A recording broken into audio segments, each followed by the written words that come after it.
When someone dials 911, it's rarely something small. It's usually the worst day of their life.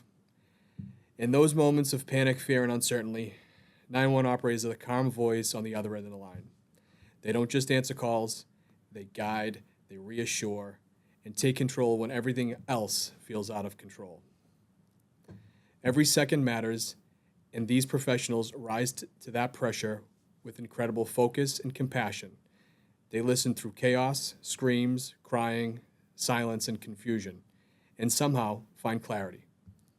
They ask the right questions, give life-saving instructions, and dispatch help with precision, all while offering a sense of calm to someone who desperately needs it. What makes their work even more remarkable is that they experience these intense moments over and over and over again, often without any closure. They carry the weight of countless emergencies that they continue to show up, ready to help the next caller through their darkest moment. 911 operators are the unseen first responders, the steady hand and voices behind every emergency response. Their dedication, resilience, and humanity make an immeasurable difference, turning fear into hope when it matters most. So our job every day, we're there when you're at your worst, right? You're having the worst time of your life, and you call us, and we're there to help you. That's all we're there for. And it's funny, when someone picks up the phone and they call for help, they're expecting that person or the other end of the phone to be the one that helps them, right? Get here now. You need to get here. So in essence, we're the first responders, or we're the ones that folks is calling for help for. When I started in this current role, the folks that work for me now are considered computer operators. That's their job title, literally, senior computer operator or computer operator. But they're the lifeline to, your safety. So back in the day when I started before that in 1989. The person that was a dispatcher had a pen and a paper. You'd get the call and say, what do you need? What's the address? And that's it.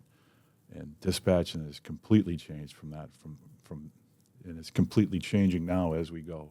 The amount of training that we go to now is, I've done 27 hours training in the last year for different things. Dispatchers just don't take the call and send somebody anymore. We're not secretaries anymore. Dispatchers are trained to ask questions to get the important information out first, address, what's going on, obviously, but other questions like, people say, well, there's a fight over there. Well, some of the important questions you might ask, are there weapons involved? Is anybody already hurt? Do we need ambulance? Do we need, what do we need to get there? And we start everybody.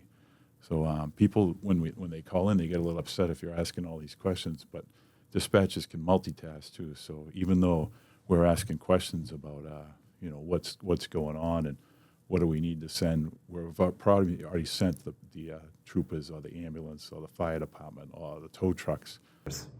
I think the most important thing that I wish is that they understood that dispatchers make decisions that usually determine the outcome of a call. We're very involved in how the incident's going to end, and we often take these things home with us. I think the most important thing is it's a very fast-paced job in which a lot of things are going on behind the scenes that the person might not understand or hear at that time. But we are listening to things and making decisions and trying to stay calm for both the caller and also the officers on the radio. Because if we're calm, we get the caller or the officer to remain calm, and that's the most important things during a terrible situation.